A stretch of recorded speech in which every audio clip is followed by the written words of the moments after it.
Hello my dear students. तो आज आपकी हिंदी की क्लास। हिंदी में आज है आपका 6 लेसन है राजा का राष्ट्र प्रेम। ये कहानी है, बहुत अच्छी कहानी है।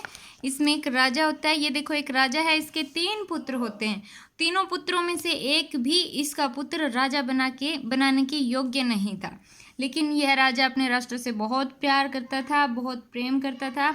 यह अपने राष्ट्र को एक योग्य राजा देना चाहता था अपने बाद। तो यह किसको उत्तराधिकारी बनाएगा? उत्तराधिकारी कौन होता है? जो राजा होता है उसके बाद जो राजा बनेगा उसको उत्तराधिकारी बोलते हैं। इस राजा के बाद जो भी राजा बनेगा उसको उत्तराधिकारी बोलते हैं।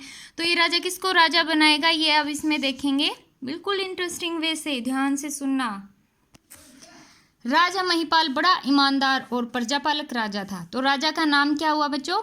महिपाल। तो कैसा राजा था? ईमानदार और प्रजापालक राजा था। प्रजापालक कौन होता है? जो प्रजा का पालन करता हो, ठीक है, जो प्रजा के बारे में अच्छा सोचता हो। उसके 3 पुत्र थे। राजा के 3 पुत्र थे। वे तीनों ही आलसी और दुराचारी पुत्र थे। इसी बात को लेकर राजा महिपाल सदा चिंतित रहता था, क्योंकि उसका कोई भी पुत्र राजकाज संभालने के लायक नहीं था। उसकी आयु ढल चुकी थी। किसकी? राजा की। इसलिए वह अपना उत्तराधिकारी प्रजा में से किसी योग्य व्यक्ति को चुनना चाहता था। अपने पुत्रों को नहीं, किसी और योग्य व्यक्ति को, जो राज्य को अच्छे से संभाल सके, पूरे राष्ट्र को अच्छे से संभाल सके, ऐसे व्यक्ति को वह राजा बनाना चाहता था। एक दिन राजा ने अपने 4 योग्य मंत्रियों को अपने पास बुलाया। ये राजा है, ये इसके 4 मंत्री हैं, इनको अपने पास बुलाया। उसने उन्हें अपनी चिंता बताई। क्या चिंता बताई? कि अब उसके पुत्र तो लायक है नहीं राजा बनने के, तो किसी व्यक्ति को राजा बनाना चाहता है, वह उसकी चिंता थी।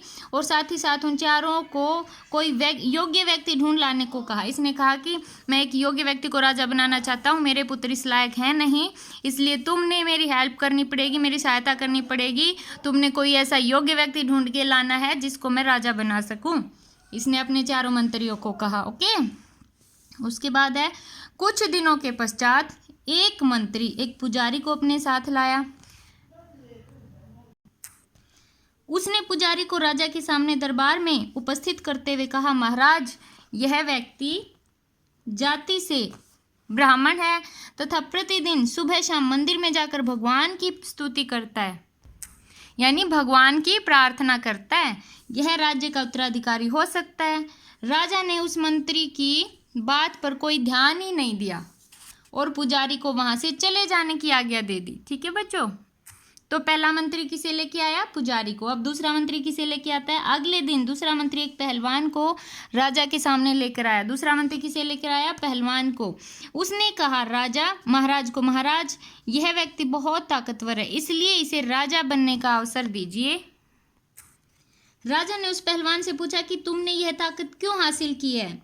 इस पर पहलवान ने उत्तर दिया, महाराज, मैं कुश्ती में पहलवानों को हराकर बहुत अधिक धन कमाना चाहता हूँ। यह सुनकर राजा ने उसे भी वहां से जाने के लिए कहा। क्यों कहा? क्योंकि उसने कहा कि मैं बहुत अधिक धन कमाना चाहता हूँ। राजा ने सोचा कि ये तो धन कमाने के लालच में प्रजा का ध्यान नहीं रखेगा, इसलिए उसने उसको भी वहां से भेज दिया। फिर कुछ दिनों के बाद तीसरा मंत्री वैद्य को अपने साथ लाया। पहला किसे? पुजारी को लाया, दूसरा पहलवान को और तीसरा वैद्य को अपने साथ लेकर आया। उसे कहने लगा, महाराज, यह एक बहुत बड़ा वैद्य है तथा यह लोगों की बहुत सेवा करता है। उस मंत्री ने महाराज को कहा। फिर राजा ने वैद्य से पूछा कि क्या आप गरीब व लाचार रोगियों से दवा के पैसे लेते हैं अथवा नहीं लेते? वैद्य निरुत्तर रहा, मतलब उसने कोई जवाब ही नहीं दिया। तभी राजा ने उसे भी चले जाने को कह दिया। फिर चौथा मंत्री एक ऐसे आदमी को अपने साथ लाया जिसके कपड़े फटे हुए थे तथा कीचड़ से लथपथ था। राजा ने उससे कपड़ों को फटने तथा कीचड़ से भरे होने का कारण पूछा कि भाई, अब तुम्हारे कपड़े क्यों फटे हुए हैं? ऐसे कीचड़ में भरा हुआ है, क्या हो गया, क्यों ऐसे कीचड़ में भरा? तो उसने पूछा। ये व्यक्ति है वो कीचड़ से भरा हुआ है, ये लगा हुआ है, ठीक है। फिर क्या होता है? उस व्यक्ति ने बताया कि एक किसान की बैलगाड़ी कीचड़ में फंसी खड़ी थी। मैंने उसे निकलवाने का पूरा प्रयास किया। बैलगाड़ी तो निकल गई, परंतु मेरे कपड़े फट गए और कीचड़ से भर गए। राजा उस व्यक्ति की बात सुनकर बड़ा प्रभावित हुआ। क्यों प्रभावित हुआ? क्योंकि इस व्यक्ति ने अपनी परवाह न करते हुए उसकी हेल्प की, दूसरे व्यक्ति की मदद की। इसलिए राजा ने सोचा कि यही व्यक्ति है जो प्रजा की सेवा कर सकता है, इसलिए राजा इससे बहुत खुश हुआ। राजा महिपाल ने अगले ही दिन भरे दरबार में उस व्यक्ति को अपना उत्तराधिकारी घोषित कर दिया और राजा के राष्ट्र प्रेम की समस्त जनता ने भरपूर प्रशंसा की। राजा की लोकप्रियता दूर दूर तक फैल गई।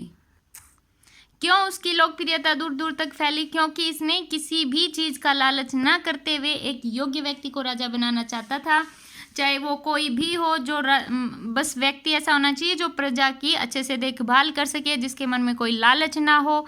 इसलिए उसने इस व्यक्ति को चुना। ठीक है बच्चों, देखो ये यहाँ पे बैलगाड़ी है, इसको यहाँ से निकलवा रहा है, इसके सारे कपड़े गंदे हो गए, इसीलिए राजा ने सोचा कि यह पूरी प्रजा की अच्छे से देखभाल कर सकता है, इसके मन में कोई लालच नहीं है।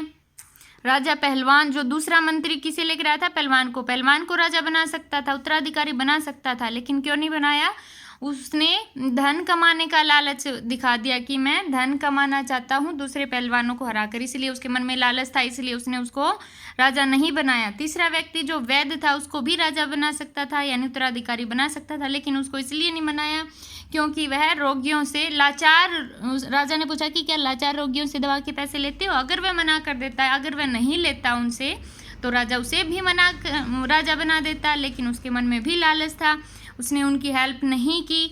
इसलिए जब ये चौथा मंत्री इस व्यक्ति को लेकर आया, इसके मन में किसी प्रकार का कोई लालच नहीं था, इसलिए राजा ने इसको मंत्री उत्तराधिकारी बनाया। ओके बच्चों, नेक्स्ट वीडियो में इसके क्वेश्चन आंसर करेंगे, फुल बुक एक्सरसाइज करेंगे, शब्दार्थ बिल्कुल अच्छे से लर्न करेंगे। वीडियो को लाइक करना, शेयर करना, अगर चैनल सब्सक्राइब नहीं किया तो चैनल को सब्सक्राइब करना। Okay bye, Tata.